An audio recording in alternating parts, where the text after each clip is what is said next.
मैं तो कर ले रहा हूँ अपना। ठीक है। हाँ।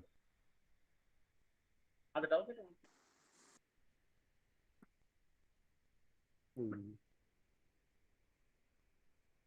हेलो। आवाज आ रही है भाई? कहाँ तक करा दिया था?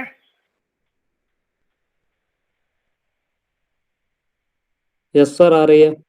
आ रही है, चलो। अब मैं आपको करा रहा था, मैं थोड़ा सा यार सिस्टम बिल्कुल नया है, थोड़ा सा पता लग रहा है। कटिंग करा रहा था।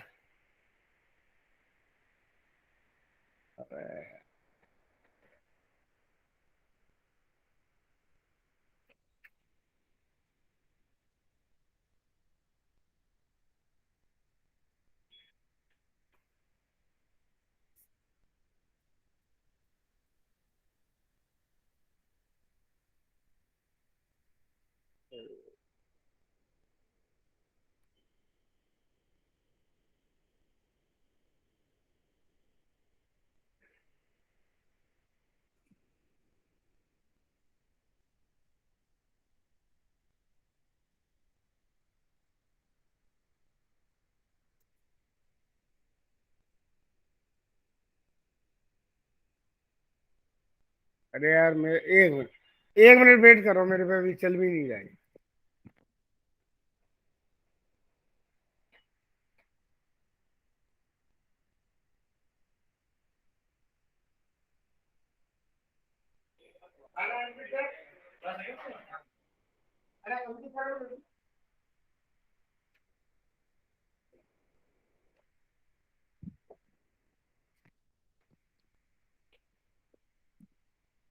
एक मिनट बेटा, ये नया सिस्टम आ गया, इनका क्या आ गया है यार।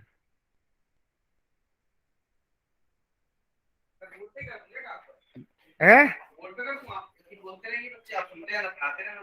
अब वही कर दो, इसमें अजीब लग रहा है, क्यों मैं हैबिचुअल नहीं हूँ। 2 मिनट, हाँ। 2 मिनट बेटा, मैं बोर्ड से ही ले रहा हूँ। ओके। हाँ।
हाँ भाई स्टार्ट करते हैं।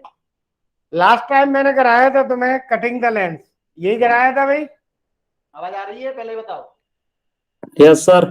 हाँ, अरे वीडियो ऑन करके बैठा करो भाई, अब तो ऐसा मौका मिलता है, कहाँ मिलता है। सर नमस्ते, सर नमस्ते। Hello hello. ये आवाज का अच्छा अपना म्यूट कर लो बेटा, आवाज वो रिफ्लेक्ट होके आ रही है, म्यूट कर लेना। कटिंग द लेंस में करा रहा था बेटा, समझ में आ गया था, एक पॉइंट कराया था मैंने। हेलो, क्लियर था वो पॉइंट? जी सर। चलो अब देखो नेक्स्ट है, क्वेश्चंस पे ही हम बात करते हैं। ये हमारे पास क्या है बेटा, क्या दिखाई दे रही है? डिस्क। डिस्क में से ये स्क्वायर है वो हमने काट दिया, इसकी साइड ए है और डिस्क की रेडियस आर थी, डिस्क की रेडियस आर थी।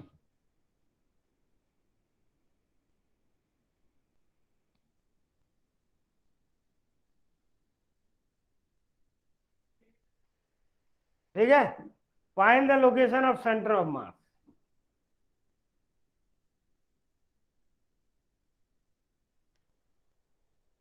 Find the location of centre of मास कर लोगे बच्चों? देखो पहला मैंने क्या बताया था, ये सेंटर इसका सी है, C1। C1 के कोऑर्डिनेट क्या होंगे बच्चों? 0 0।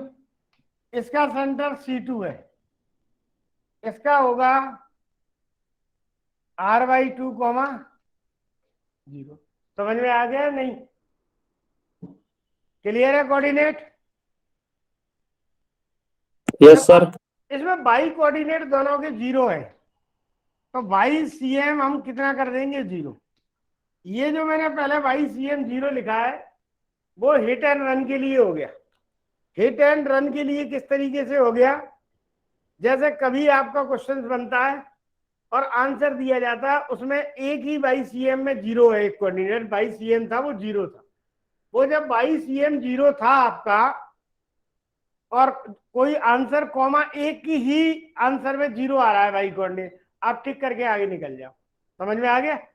ज्यादा उसके अंदर अपना दिमाग चलाना नहीं। तो XCM क्या बताया था हमने, ध्यान होगा, A1 X1 minus A2 X2 divided by A1 minus A2। तो XCM A1 ही बढ़ा रहे दो क्योंकि X1 0, क्यों वैल्यू रखू, नहीं तो पाई आर स्क्वायर में 0 रख सकता हूं। A2 A square, X2 R/2, A1 pi R square, A2 A square. यही आया बेटा।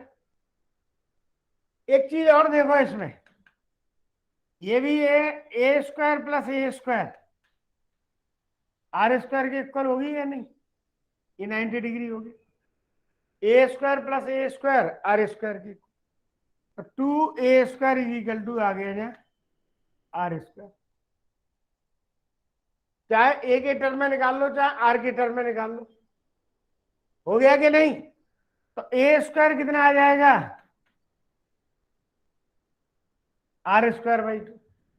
तो पुट कर दो, XCM माइनस R²/2 R/2 पाई R² माइनस R²/2। खत्म। क्लियर है कि नहीं? माइनस तो है ही है, माइनस R²/2 इंटू R/2। यहां से फिर मैं R² कॉमन ले लिया मैंने, लो 2 भी कॉमन ले ले रहा हूं, तो क्या बच गया यहाँ 2 पाई माइनस 1। R²/2 से R²/2 कटिए, तो XCM कितना आ जाएगा? माइनस के R/2 2 पाई माइनस 1, तो माइनस के R/4 पाई माइनस 1। आंसर आ गया। क्लियर है भाई? समझ आ गया भाई? सिमरन साहा, क्लियर है?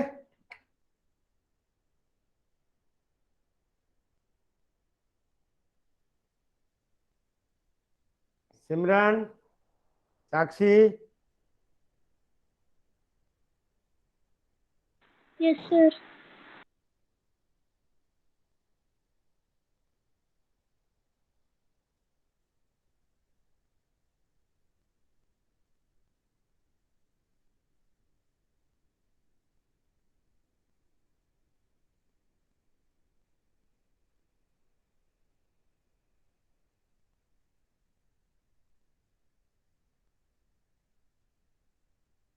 देखो, centre of mass of some regular bodies,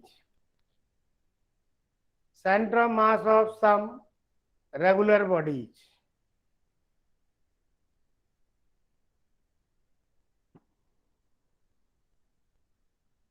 देखो सम रेगुलर बॉडीज में जैसे मैं बताता हूं, रिंग है, डिस्क है, स्फीयर है, कोई भी सॉलिड स्फीयर है,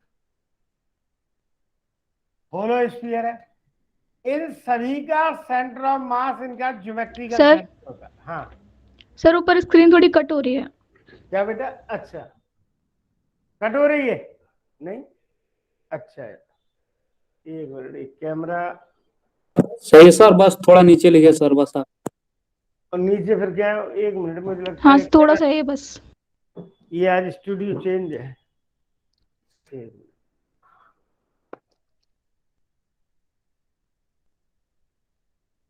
ठीक है सर, हो गया। ये आ गई। तो डिस्क है, रिंग है, ये इन सब के जो सेंटर ऑफ मास है, इनके किस पे होते हैं बच्चों? ज्योमेट्रिकल सेंटर पे होते हैं। क्लियर है? ये तो रेगुलर बॉडीज है, इनके सेंटर ऑफ मास इनके ज्योमेट्रिकल सेंटर पर होते हैं। अब हम कुछ रेगुलर बॉडीज नहीं है, जैसे ज्योमेट्रिकल सेंटर पे होते हैं। क्लियर है? नहीं? अरे बेटा, रिंग है, रिंग का सेंटर सेंटर पे, डिस्क है, इसका भी इसके ज्योमेट्रिकल सेंटर पे होता है। क्लियर?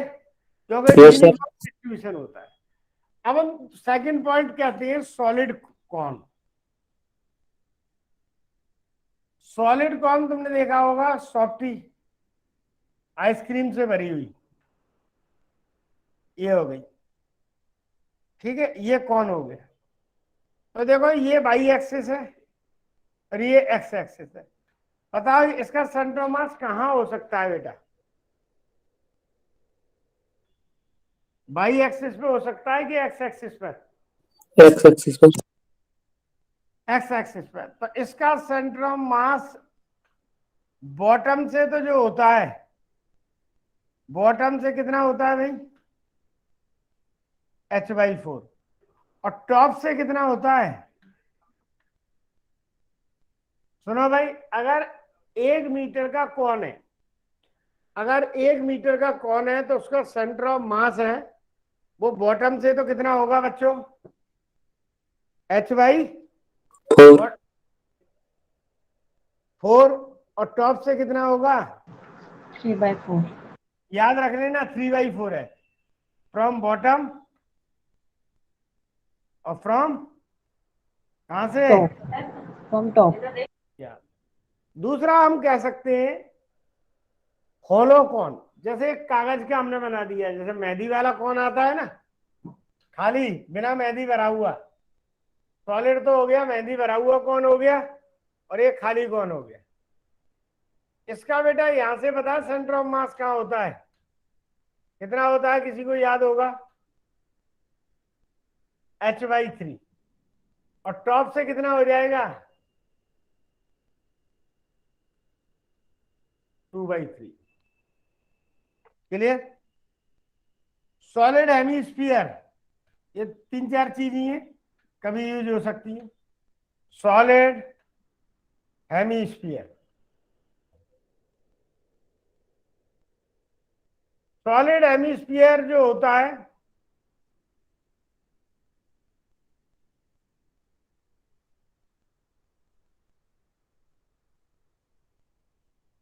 सॉलिड हेमिस्फीयर, इसका सेंटर ऑफ मास होता है 3/8। 3/8 of R. R is the radius of, clear,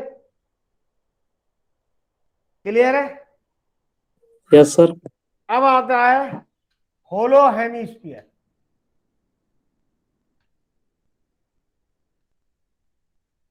hollow hemisphere,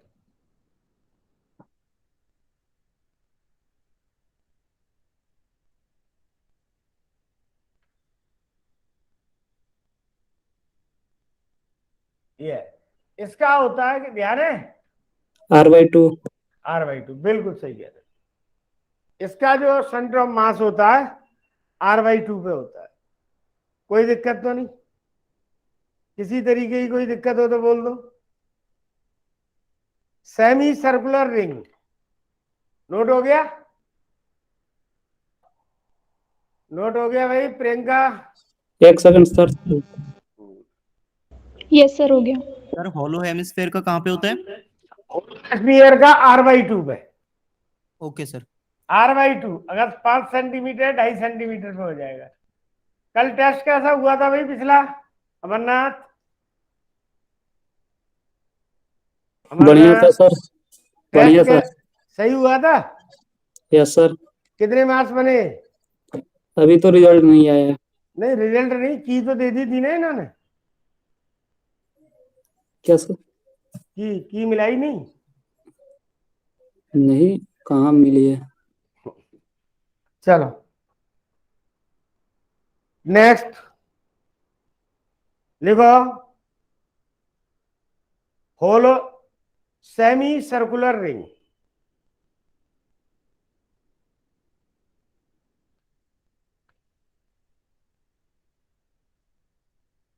semi circular ring का सेंटर ऑफ मास कहां होता है, इस चीज पे हमें बात करनी है। सेमी सर्कुलर मतलब एक वायर की रिंग थी, ये वाली, रेडियस आर है, एक वायर से ही रिंग है, तो जरूर एक्स एक्सिस पे तो हो नहीं सकता सेंटर ऑफ मास दिखाई दे रहा होगा। सेंटर ऑफ मास किधर हो सकता है बच्चों? By Y axis. तो ये बाई एक्सिस पे कितना है यहाँ से, ये बाई सेंटर ऑफ मास है। किसको याद है भाई? नॉर्मल सा है, 2r/पाई, 2r/, पाई। ये होता है। नेक्स्ट पॉइंट है semi circular disc. Semi circular disc, disc का मतलब 1 रुपए का कॉइन है, 2 पार्ट में काट दो, तो एक जो पार्ट बचेगा उसका हमें क्या निकालना है?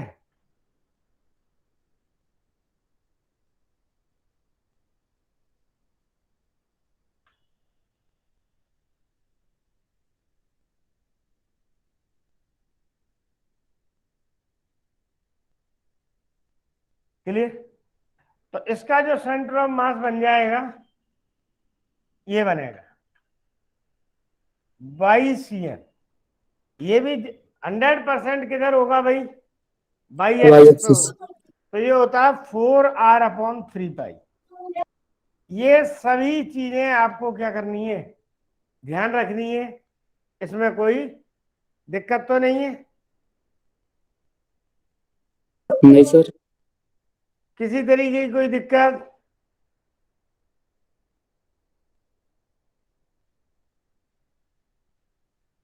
हेडिंग डाल देना, centre of mass of the continuous distribution. Centre of mass of,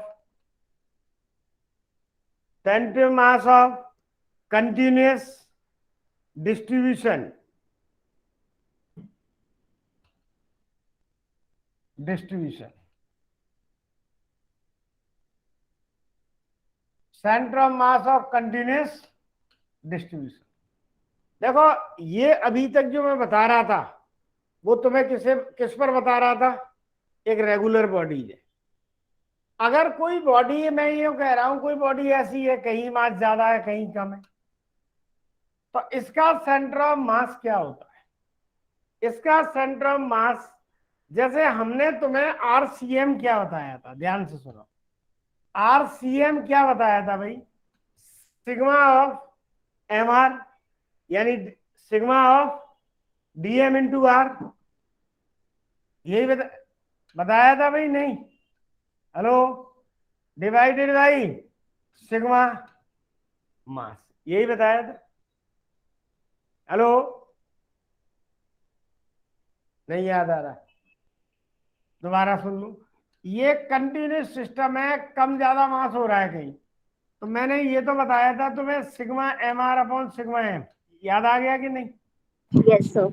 I Yes. अब याद आ गया हो। लेकिन इस फॉर्मूले से हम कैसे निकालेंगे, यहाँ अलग अलग है। समेशन का मतलब एक इंटीग्रेशन भी होता है। तो जहाँ आर सी एम अगर हम लेंगे, यहाँ आर सी एम लेंगे तो जो इंटीग्रेशन आ जाएगा dm into R divided by integration of dm. इस आर सी एम में तीनों कोऑर्डिनेट फंसे हुए हैं, एक्स कोऑर्डिनेट, वाई कोऑर्डिनेट और Z coordinate. X coordinate, Y coordinate and Z coordinate. ये पूरा बोर्ड कवर नहीं हो रहा। यस, यहाँ भी कवर नहीं। ये मुझे लगता है, एक मिनट, कैमरा आगे आगे।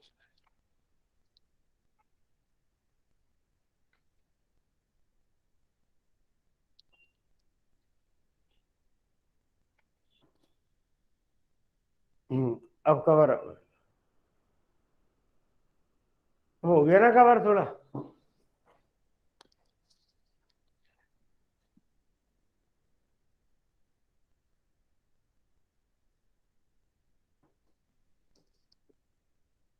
चलो, चलिए। इसमें कितने कोऑर्डिनेट है बेटा? तीनों कोऑर्डिनेट लिखे हुए हैं। इसे कहते हैं एक्स सी एम। तो क्या आ जाएगा? Integration DM into x upon integration DM. समझ में आ गया भाई? वाई कोऑर्डिनेट क्या होगा? वाई कोऑर्डिनेट नहीं दिख रहा ना? हेलो, दिखाई दे रहा है नहीं? दे रहा सर, बस नीचे थोड़ा सा नहीं दिख रहा है। ये एक मिनट में कर रहा हूं, इसे मैं ही करता हूँ एक।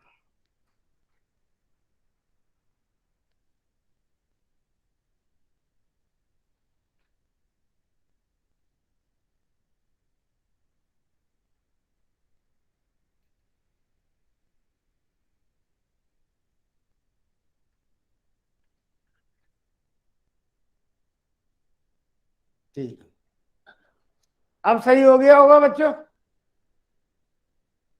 हेलो, ठीक है सर, उसी तरह पहले जैसा। हाँ, तो ये आ गया DM into y upon DM. और तीसरा क्या आ जाएगा ऐसे ही? Z C M. नोट कर लोगे? X C M, Y C M और जेड सी एम तीनों ही हमने यह कैलकुलेट कर लिए।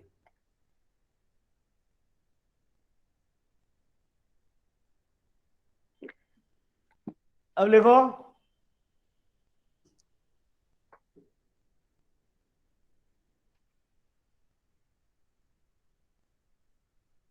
ठीक है।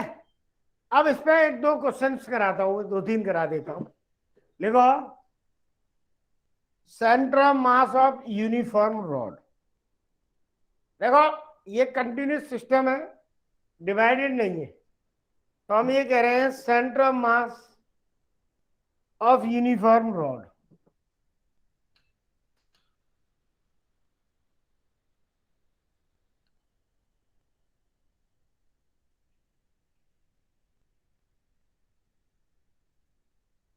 तरीका देख लेना, दो तीन क्वेश्चंस करा रहा हूं।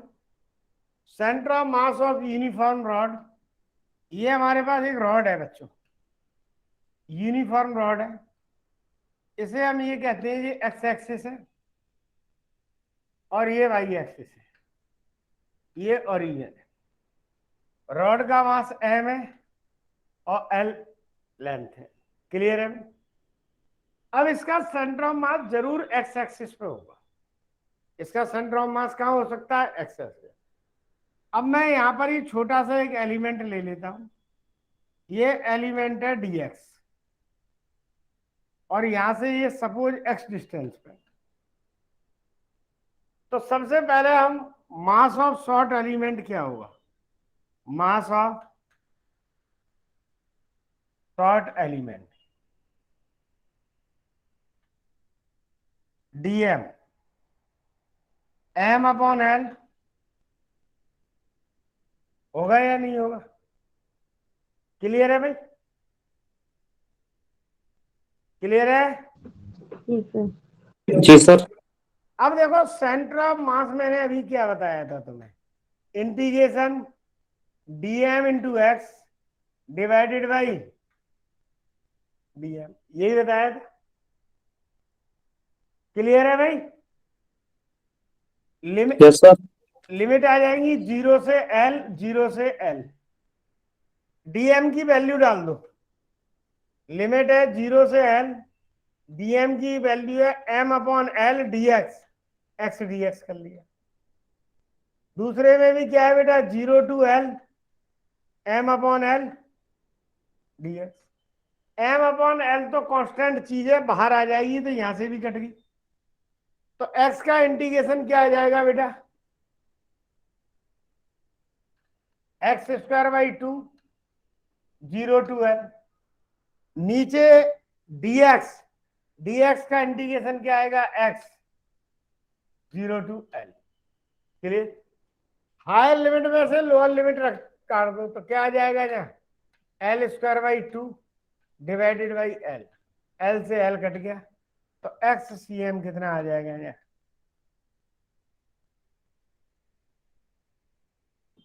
ये आ गया। समझ में आ गया कि नहीं? क्लियर है भाई? Hello Yes, Yes, sir. पायल, क्लियर है?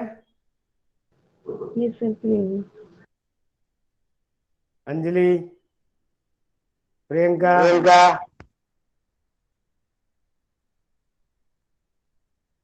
यस सर क्लियर है। नेक्स्ट नोट हो गया? जी सर। क्वेश्चन लिखो, the linear mass density, linear mass density of rod of length L, linear mass density of rod of length L,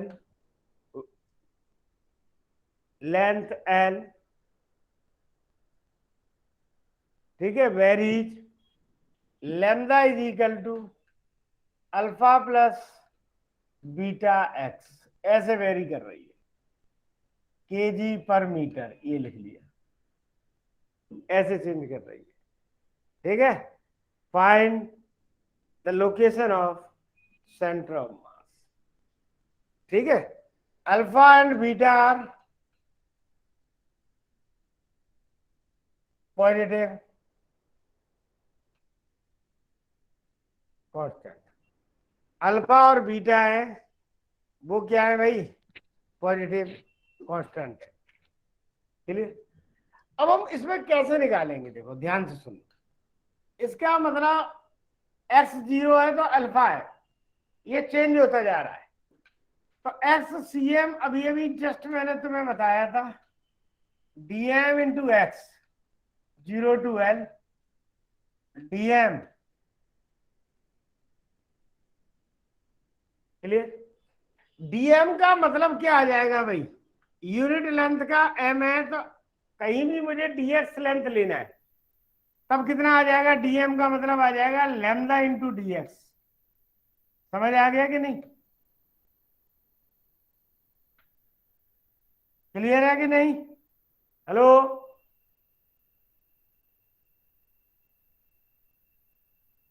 अरे बच्चा party, clear है? Point नहीं है? यस सर है। क्लियर है? तो लैम्डा की जगह हम वैल्यू क्या रख सकते हैं, लिमिट तो वही चल रही है 0 टू l, लैम्डा की जगह हम वैल्यू कर सकते हैं alpha plus beta x, x D x, और लिमिट क्या आ जाएगी 0 to L, और यहां भी क्या आ जाएगा भाई 0 to L alpha plus beta x into dx। ठीक है, अब क्या आ रहा है XCM, देखो देखो इंटीग्रेशन कर दोगे तो x आ जाएगा, तो क्या आ जाएगा alpha x²/2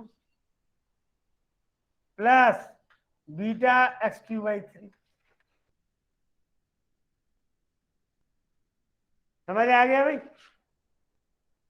into 0 to L, और नीचे क्या आ जाएगा alpha x plus 0 to L। Clear है भाई?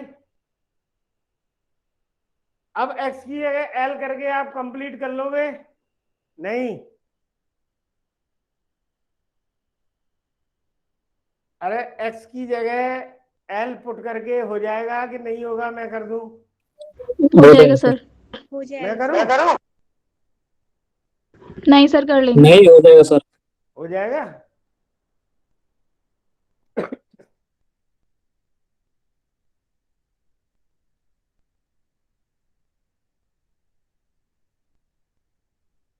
अब फटाफट 2 पॉइंट और है, velocity and acceleration of centre of mass. Velocity देखो यही खत्म करते हैं, हमें ज्यादा वो लंबा चौड़ा नहीं करना। Velocity and acceleration of centre of mass. Velocity and acceleration of centre of मास। देखो वेलोसिटी का फॉर्मूला बच्चों क्या होता है? वेलोसिटी का मतलब होता है dr/। क्लियर है कि नहीं? क्लियर है? वेलोसिटी तो हमने बहुत बार पढ़ी है। तो VCM जो करेंगे d/dt तो है ही है, RCM की जगह हम पहले ही बता चुके हैं, वेक्टर जरूर आएगा m1r1 m2r2 dash dash dash mn/n divided by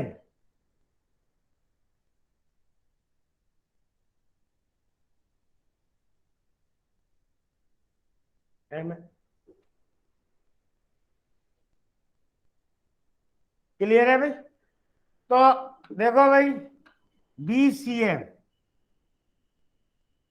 m1 dr1/dt v1 dr2/dt vr2, तो क्या आ जाएगा ये m1 v1 m2 v2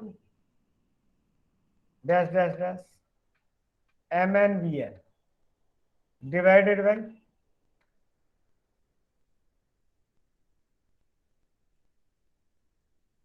कोई दिक्कत मुझे नहीं लगता होगी।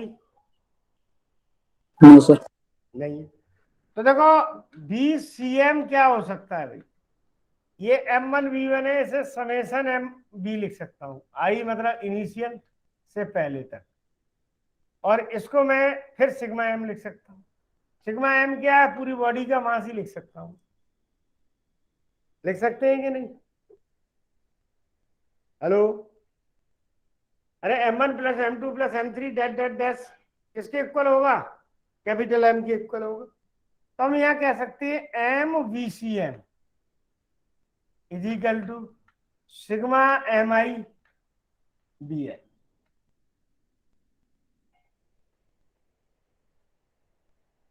हो गया? नोट कर लो।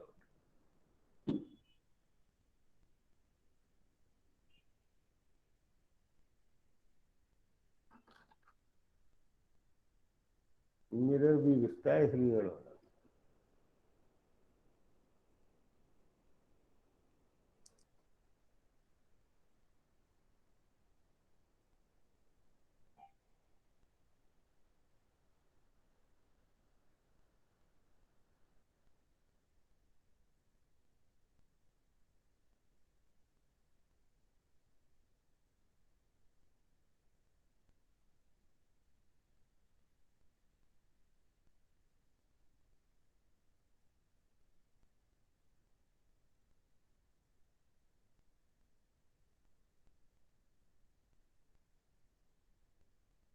हो गया बच्चों नोट? Yes sir. अब सिग्मा एम बी को क्या लिख सकता हूं मैं? इसको हम ये लिख सकते हैं कि नहीं? मोमेंटम ऑफ सेंटर ऑफ मास लिख सकता हूं कि नहीं? Yes sir. Momentum of centre of mass of body, ऐसे लिख सकते हो। इक्वल टू, आगे ये भी लिख सकता हूं मैं, vector sum of momentum of all particle. नहीं आया समझ में? आ गया जैसे सर। जैसे कार में लाखों पार्टिकल है, तो कार जिस भी वेलोसिटी से जा रही हो, तो हम क्या करते हैं, पूरी कार के मोमेंटम निकाल सकते हैं, कार का मास इनटू कार के सेंटर ऑफ मास की स्पीड। दूसरा हम क्या कर सकते हैं, वही अगर हम उसके डिफरेंट पार्टिकल हैं, तो सभी पार्टिकल की वेलोसिटीज का वेक्टर सम ले, तो वो उसके इक्वल हो सकता है। तो ये सेंटर ऑफ मास हो गया। क्लियर है बच्चों? वेलोसिटी जैसे कई बार मैं ये क्वेश्चन कह रहा हूं, जैसे देखो 10 ग्राम की ये बॉल है, ये 5 मीटर पर सेकंड से सेंटीमीटर पर सेकंड से जा रही है। ये 5 ग्राम की बॉल है, ये इधर आ रही है 10 सेंटीमीटर पर सेकंड से।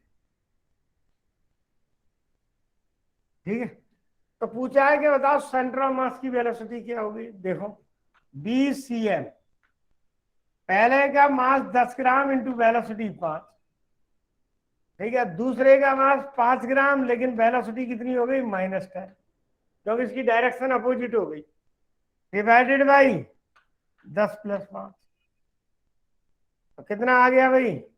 50 -50 डिवाइडेड बाई 15, काट दो, कितना आ गया भाई? 0। समझ में आ गया कि नहीं? क्लियर है भाई? कोई यस सर। दिक्कत? सेंटर ऑफ मास की वेलोसिटी समझ में आ गई? जी सर। ये सेंटर ऑफ मास की जो हमने तुम्हें वेलोसिटी बताई है, कोई इसमें लंबी चौड़ी चीज तो है ही नहीं है। इसी तरीके से हम क्या करते हैं, एक्सेलरेशन ऑफ सेंटर ऑफ मास लेते हैं। देखो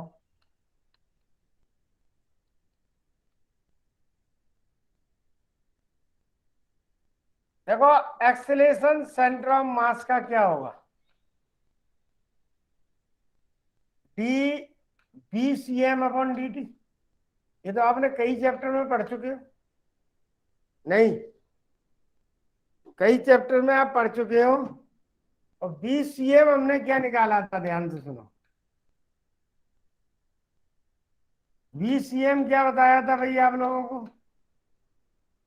M1V1 M2V2 M3V3 dash dash dash.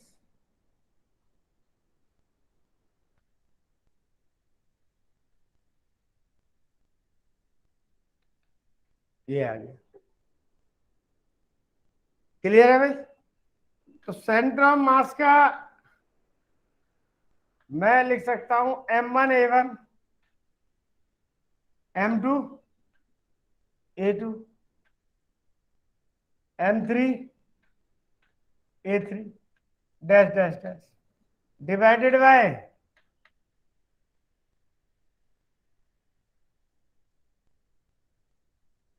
कोई दिक्कत? मुझे नहीं लगता नहीं दिक्कत सर। नहीं होनी चाहिए। नाउ ए सेंटर ऑफ मास में ऐसे भी लिख सकता हूं इसे, सिग्मा MA लिख सकता हूं कि नहीं? I इक्वल टू 1 से लेकर कहां तक? सम n तक, और नीचे में कैपिटल M लिख सकता हूं। तो इसे हम क्या कर सकते हैं, MACM,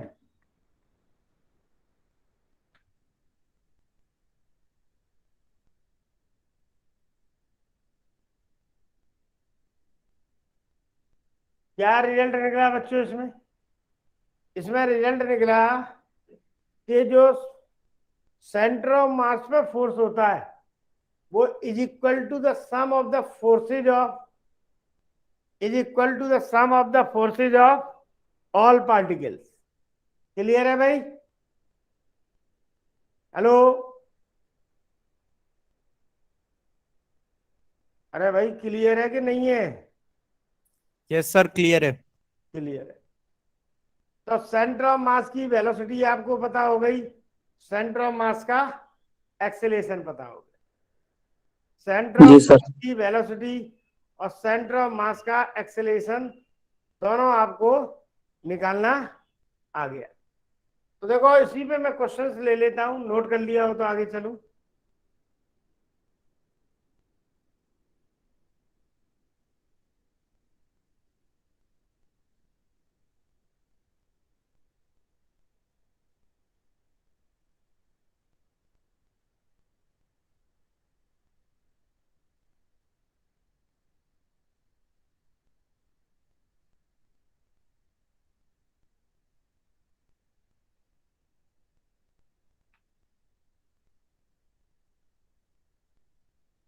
चलो एक दो क्वेश्चन लो बेटे। Yes sir. Yes sir. चलते देखो,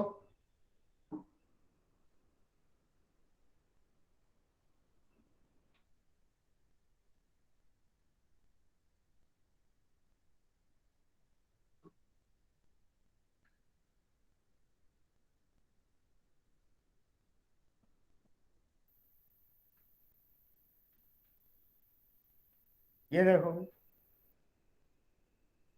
ये हमारे पास पुलिस सिस्टम है, एनएलएम में बहुत कराई थी हमने।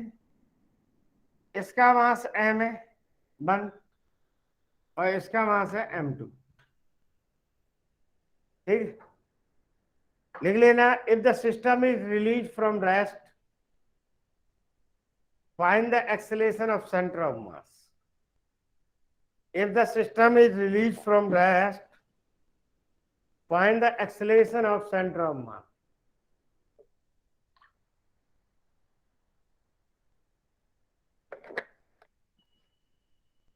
फाइंड द एक्सेलेरेशन ऑफ, देखो ये नीचे आ रहा है ए से, ये ही ए से ऊपर जाएगा। Suppose m1 greater than m2, कोई दिक्कत तो नहीं भाई?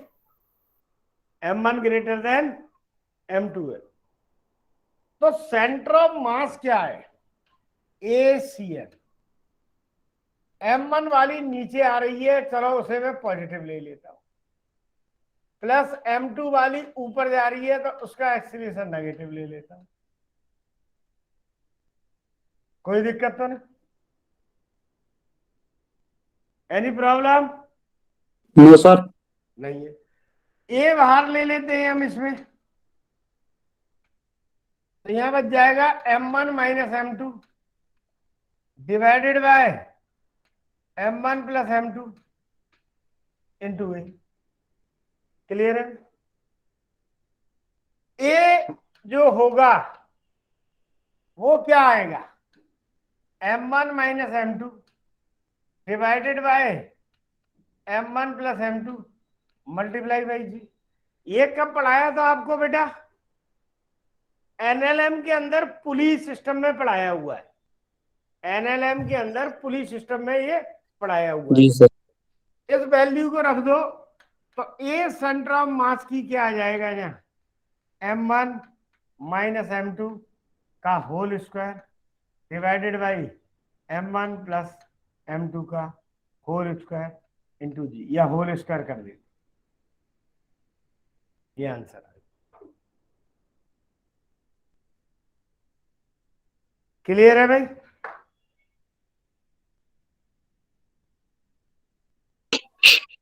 ये हमने डेरिवेशन क्यों नहीं किया? क्योंकि इस डेरिवेशन को हमने जो पुली का पहला केस कराया था आपको, उसी जगह इस चीज को हमने करा रखा है।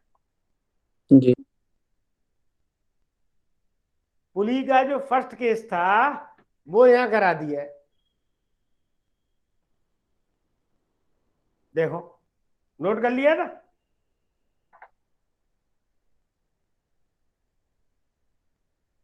एक दो और ऐसे क्वेश्चंस करते हैं।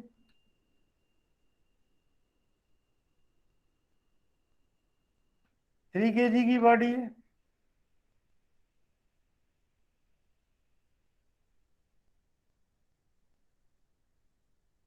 टू केजी की बॉडी लटकी हुई। कोएफिशिएंट ऑफ फ्रिक्शन मान लिया यहाँ कितना है बॉडी के बीच, 0.2 3 4 5 6, जो ही मानना हो कर ले, 5। पूछा क्या है, find the acceleration of centre of mass, find the acceleration of centre of.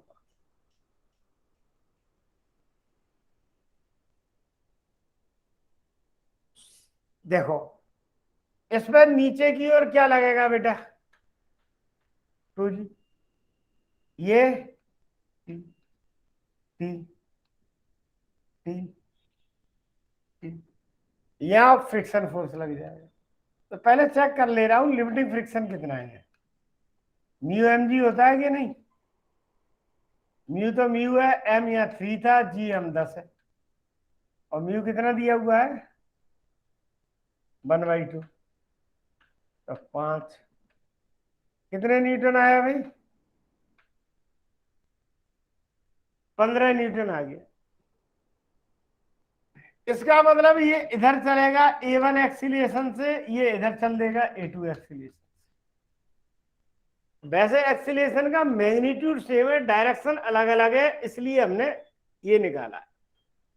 तो देखो भाई टोटल ड्राइविंग फोर्स कितना आ जाएगा, P माइनस एफ,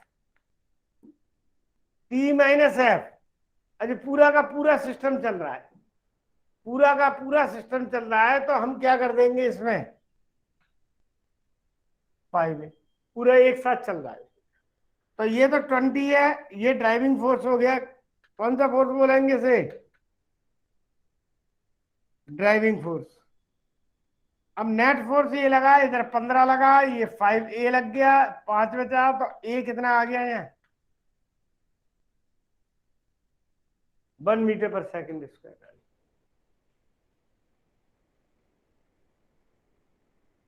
क्लियर है भाई। अब देखो सेंटर ऑफ मास का एक्सीलरेशन कितना बताया था, याद करो, m1a1 प्लस m2a2, दो ही body, divided by m1 plus m2, यही बताया। m1 3 केजी की बॉडी है, एक्सीलरेशन 1 मीटर पर सेकंड का है, प्लस आई डायरेक्शन में, प्लस आई डायरेक्शन में। और दूसरी 2 केजी की बॉडी है, एक्सीलरेशन 1 है, किस डायरेक्शन में है भैया, माइनस में, और 2 3 5 आ जाएगा, 2 3 के आगे हैं 5 आ गया। तो सेंटर ऑफ मास का जो एक्सीलरेशन है वो आपके पास कितना लग रहा है, 3i माइनस के 2j अपॉन 5। या मैं ऐसे भी लिख सकता हूं सेंटर ऑफ मास का acceleration 3/5 i cap minus 2/5 of J cap.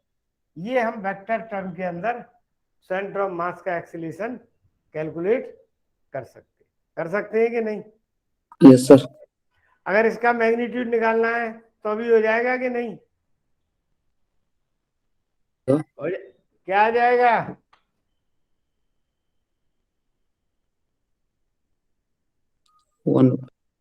9/25 plus 4/, यही आया नहीं, निकल गया।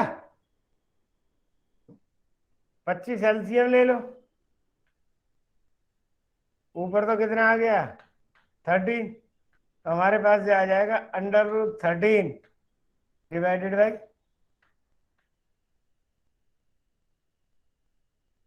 मीटर पर सेकंड।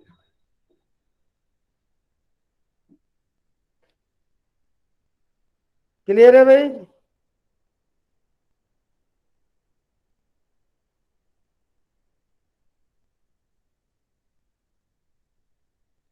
Yes sir. नोट कर लिया। जी सर।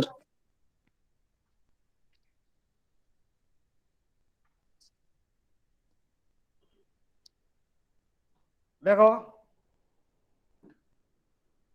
कुछ क्वेश्चंस है, बस सब तो वो प्लैंक वाले क्वेश्चंस और है। ये देखो, ये किसी बॉडी को हम प्रोजेक्ट करते हैं, किसी बॉडी को हम प्रोजेक्ट करते हैं थीटा एंगल से, और टॉप पॉइंट पे ही दो पार्ट में डिवाइड हो जाता है। ठीक, टॉप पॉइंट पर दो पार्ट में डिवाइड हो जाता है, एक पार्ट ए है, एक पार्ट बी है। लिख लेना, क्वेश्चन ही लिख लो। A body is projected from ground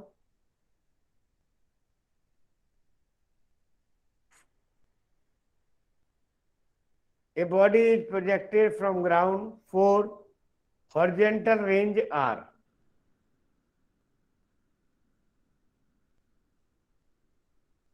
For horizontal range R. At the highest point of its path,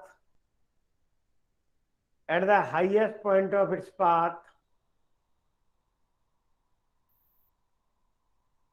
at the highest point of its path, it broken into two fragments A and B. Two identical fragments A and B, ऐसे कर लो, two identical fragments A and B.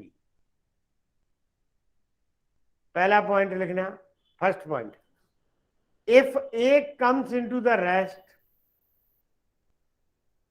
find the horizontal distance of B, find the horizontal distance of B from origin.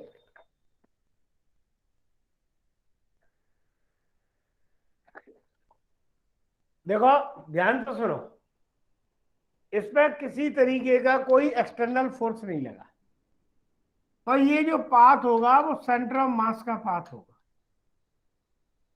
कोई भी force नहीं लगा तो ये centre of मास का path होगा। ये यहां आ गया, तो इसकी जो डिस्टेंस है x1 वो हो जाएगी r/2, और सेंटर ऑफ मास अपनी जगह गिरेगा, क्योंकि ये इंटरनल फोर्सेस के कारण गिरा है, तो xcm कितना हो जाएगा। हाँ, अब दूसरे पार्ट का मुझे पता नहीं है कहाँ है, मैं मान लेता हूं कि दूसरा पार्ट यहां गया है, तो ये डिस्टेंस है वो क्या हो जाएगी, x2। मैंने मान लिया ये आइडेंटिकल पार्ट्स में बटे हुए, ठीक, बेटा बोल दिया करो, अब तो कोई पैसा नहीं है। xcm क्या बताया था हमने, m1x1 plus m2x2 divided by m1 plus m2। xcm जो दिया है वो दिया है r, m1 x1 है या r/2, m2 तो m2 है ही है, x मुझे निकालना है, और नीचे m प्लस m कितना आ जाएगा बेटा, 2 है।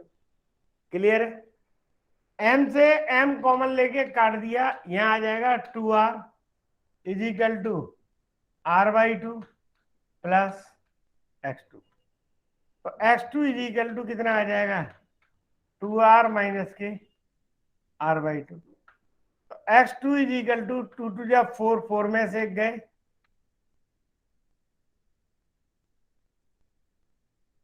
Three r/2। समझ में आ गया भाई, नहीं? हेलो, कोई दिक्कत? नहीं सर, 1 मिनट रुकिएगा। हाँ रुक जाओ, नोट कर लो, कहीं कोई दिक्कत हो तो बता देना।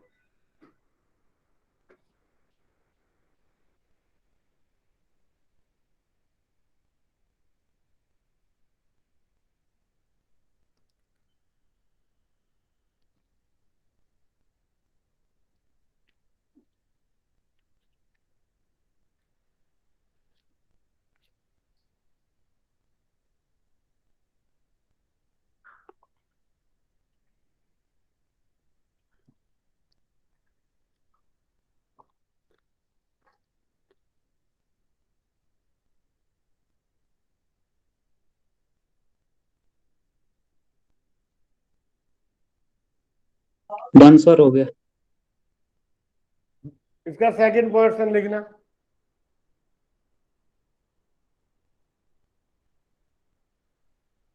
If second portion, if a retract the path, if a retract the path, find the location of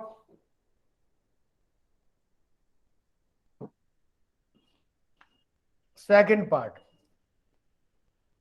देखो, सर एक बार रिपीट करना। if a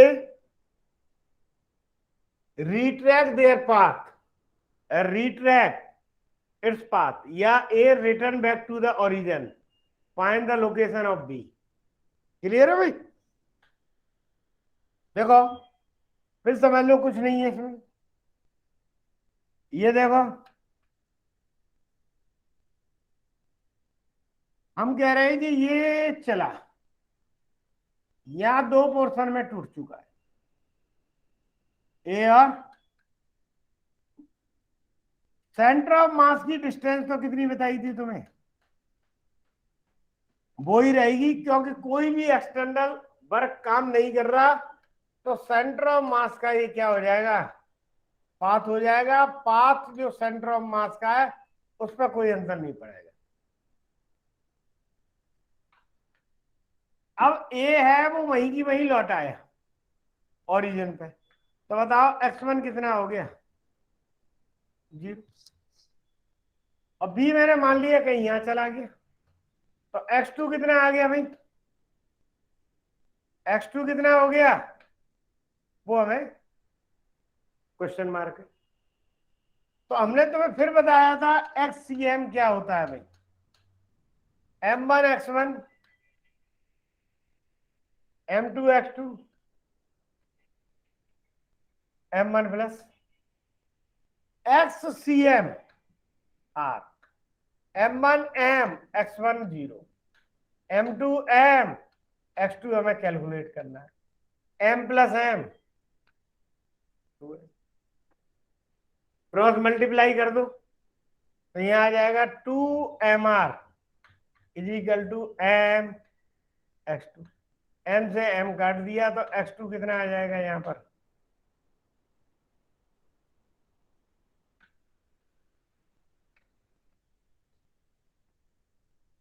कितना आ गया भाई? 2। किसी को कोई दिक्कत हो तो बोल दो।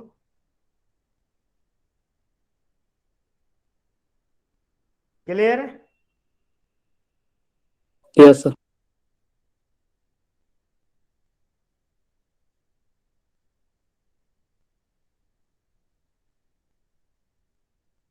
हेडिंग डाल दो, मैन प्लैंक प्रॉब्लम। दो तीन तरह के इसके क्वेश्चन है।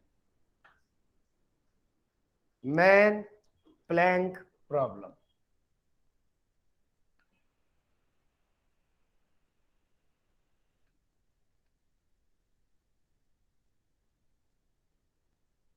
कैसे सॉल्व करते?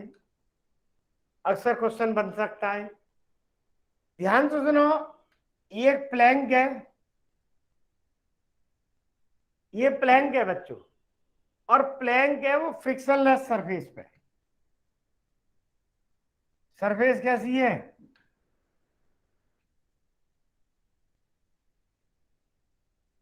फ्रिक्शनलेस।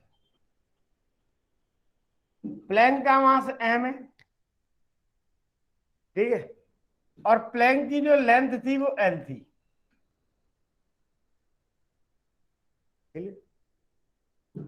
यहां प्लैंक पर ये देखो, ये एक बंदा खड़ा हुआ है जिसका मास है m। अब मैं ये मानता हूं कि इसका सेंटर ऑफ मास है वो कहीं यही है। ये इसका क्या आ गया? सेंटर ऑफ मास। समझ में आ गया कि नहीं? अब बेटा ये बताओ, अगर प्लैंक आगे की बंदा इस सिरे से इस तक जाएगा, एक एंड से दूसरे एंड तक पहुंचेगा। जब ये बंदा एक एंड से दूसरे एंड तक पहुंचेगा तो प्लैंक किधर खिसकेगा बेटा? पीछे खिसकेगा कि नहीं? आया कि नहीं समझ में? प्लैंक या बोट कितनी डिस्प्लेस्ड हुई?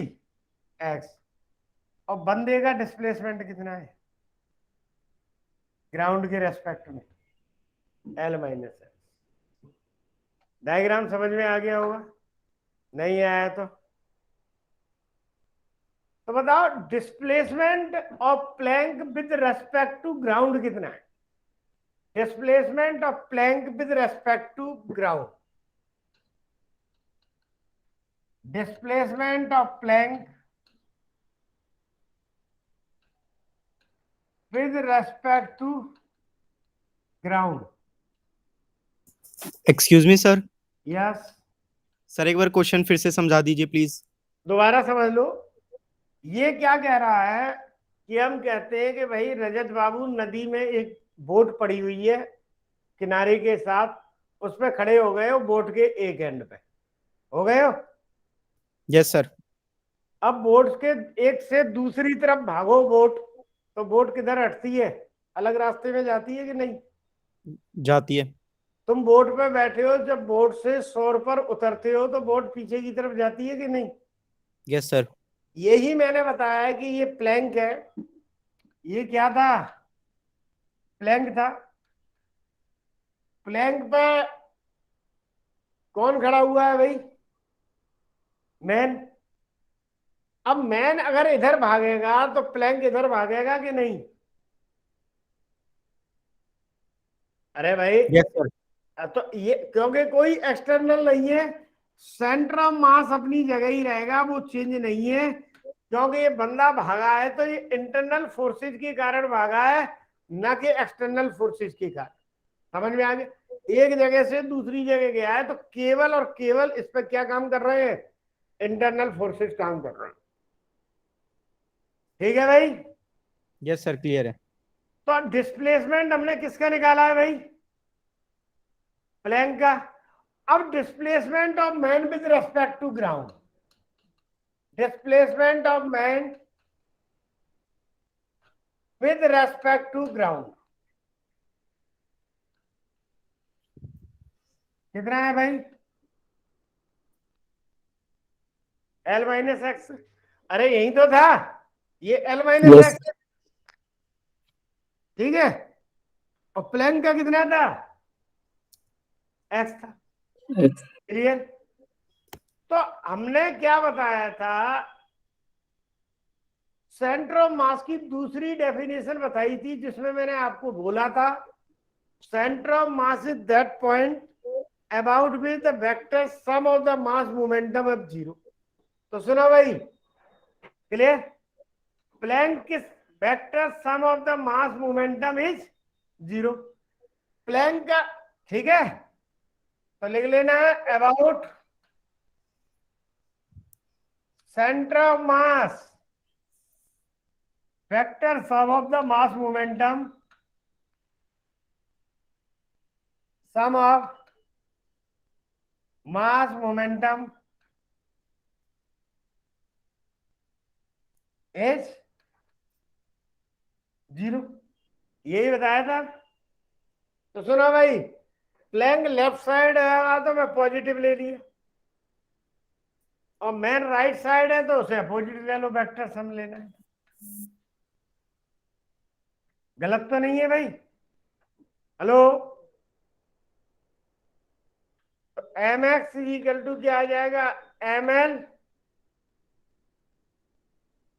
उधर ही ट्रांसफर कर दो, चलो एक बार, माइनस एम एल प्लस छोटा M X is equal to zero. X बाहर ले लो तो यहां बच जाएगा एम प्लस एम, और उधर चला जाएगा स्मॉल एम एल। तो एक्स क्या होता है भाई? एम एल अपॉन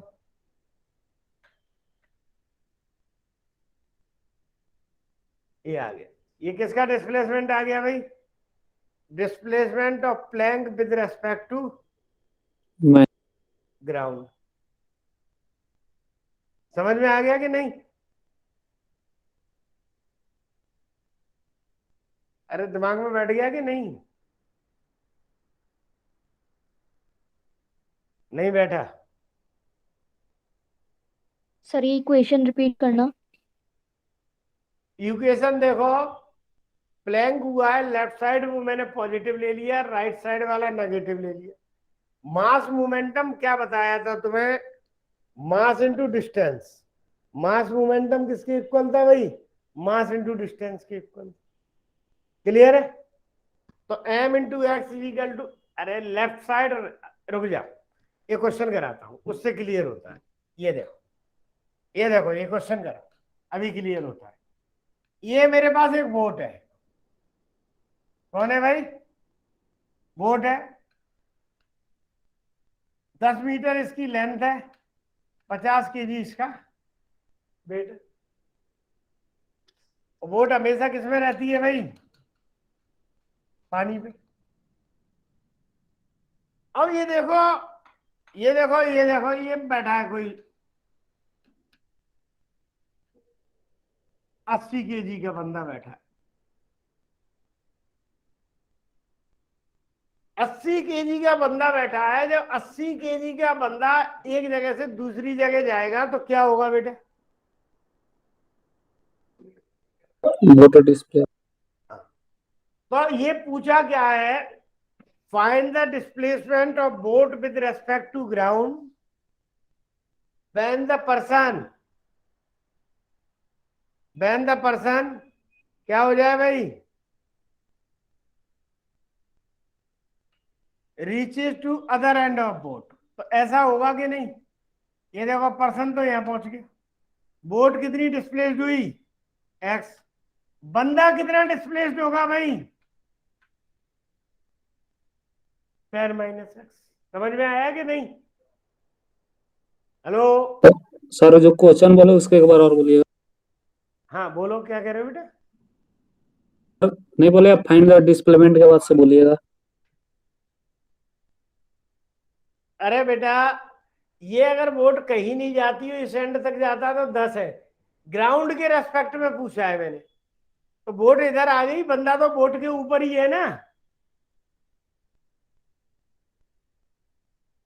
अरे भाई बंदा तो इस लेफ्ट साइड में कौन डिस्प्लेस्ड हुआ है भाई?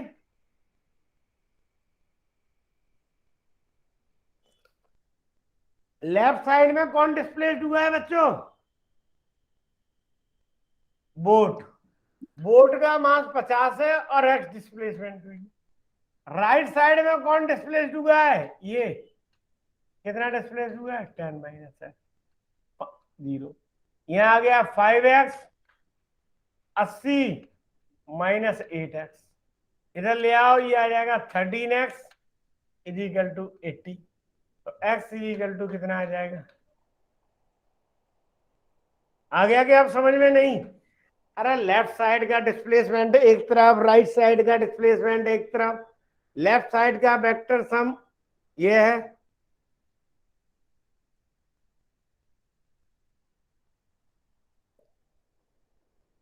मुझे लगता है समझ में आ गया। नहीं आया? अरे आया कि नहीं आया? बेटा जब तक नहीं आएगा तब तक क्वेश्चन कराता रहूंगा। आया कि नहीं आया?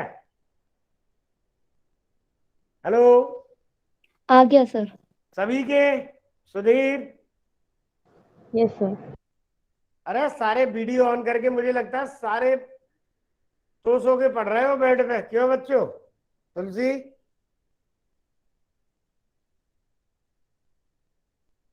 सो के पढ़ रहे हो? अमरनाथ? क्यों भाई? नहीं सर, सोकर कैसे पढ़ेंगे, लिखना भी है तो। अच्छा, लिखना भी है इसलिए। नहीं, कई बच्चे सोए सोए जो करके लिख लेते। No sir. चलो कोई नहीं। हाँ सर, लिख सकते हैं ऐसे भी। हाँ लिख सकते हैं। देखो प्रियंका, सो के ही पढ़ते हो ना कई बार। मैं तो आज तक नहीं पढ़ा सर क्लास में सोकर। स्क्रीनशॉट मार लेते, फट हो गया। चलो भाई, देखो नहीं आया तो फिर समझ लो। ये देखो भाई, ये बोट है 10 मीटर की, 40 केजी की, पतली मान ली प्लास्टिक वाली। ठीक है? एक मिनट, ये कितने की है? 10 kg, 10 मीटर और 40 kg। ये आ गया। इधर ये बैठा हुआ है भाई अमरनाथ, कितने केजी का है भाई?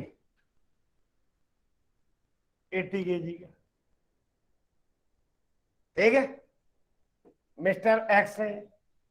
और ये देखो, ये एक और बैठे हुए हैं मिस्टर भाई, ये 50 kg की। आ गया समझ? एक 80 kg का है और एक 50 kg का है। एक एक किनारे पे बैठे। चलो ये रजत मान लेते हैं, कोई दिक्कत नहीं। एक 85 kg का, एक 50 kg का है। अब क्या पूछा है इनसे? पूछा find the displacement of boat when the two person exchange their position. When the two person exchange their position.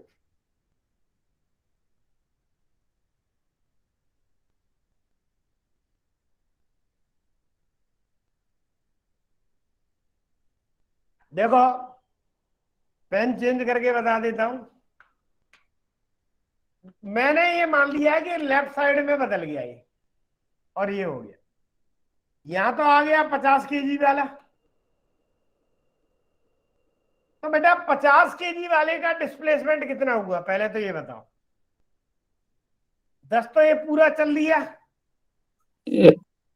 Minus 10 plus है। बोट का कितना हुआ? एक्स। और ये भाई साहब 80 kg वाले थे। 80 kg वाले का डिस्प्लेसमेंट कितना हुआ?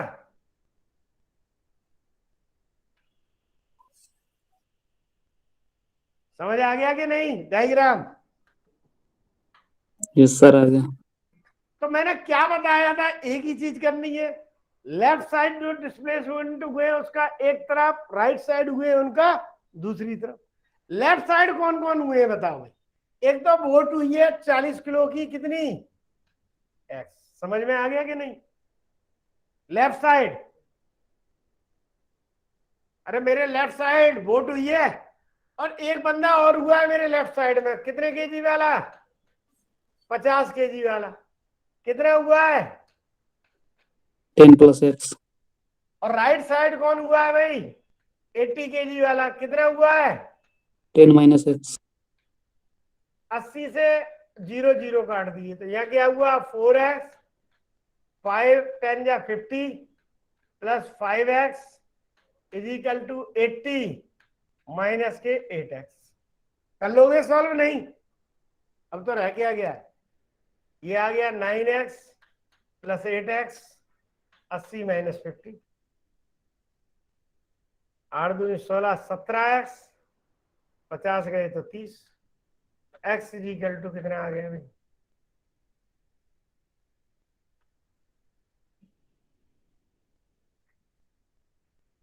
क्या समझ में आया कि नहीं आया? आ गया सर। नहीं आया तो एक और करा देता हूं। आ गया सर। दिमाग में बैठ गया? Yes sir. किंतु परंतु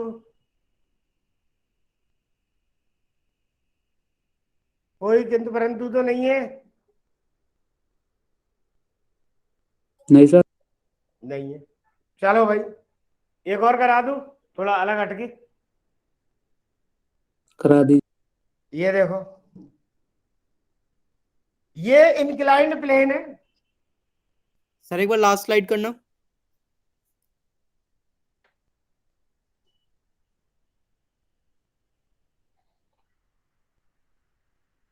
ओके सर। ये देखो, ये इंक्लाइंड प्लेन है जिसका मास है या नहीं है? मान लो।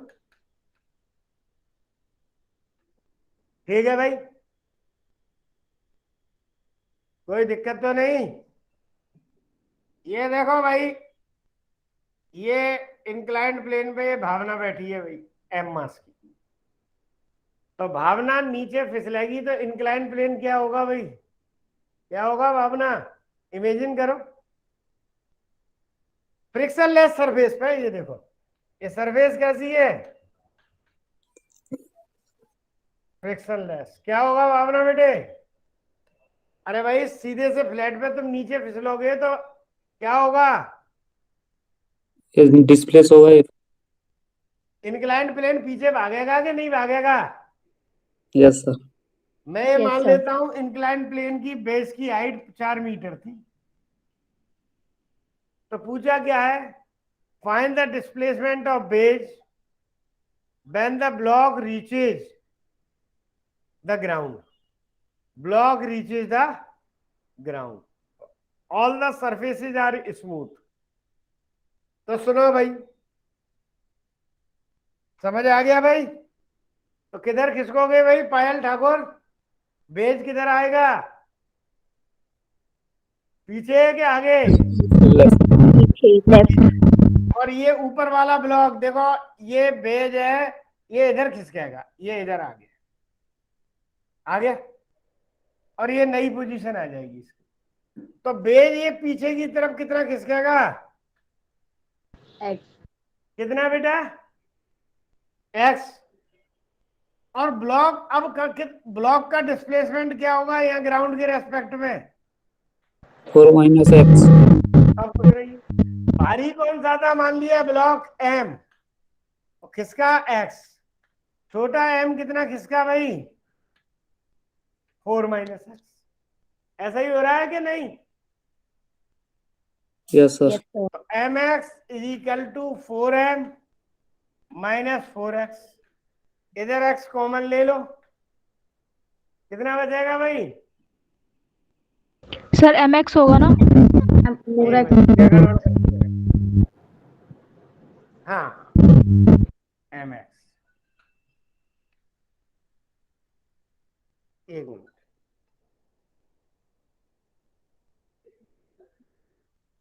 क्लियर है,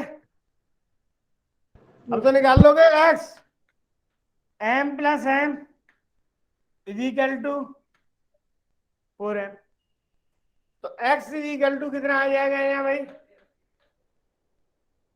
एक मिनट टाइम भी खत्म हो, हेलो हेलो, हाँ जी हाँ जी,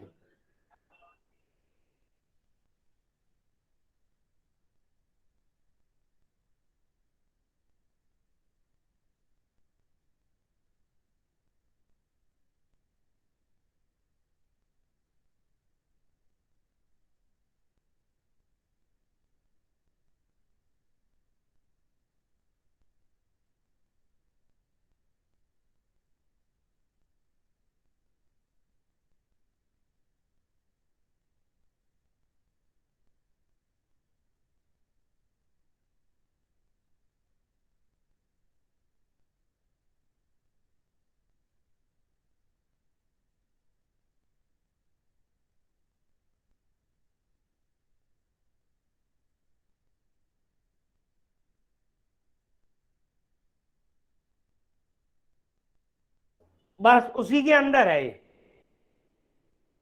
हो गया बेटा, कोई दिक्कत तो नहीं, नहीं सर।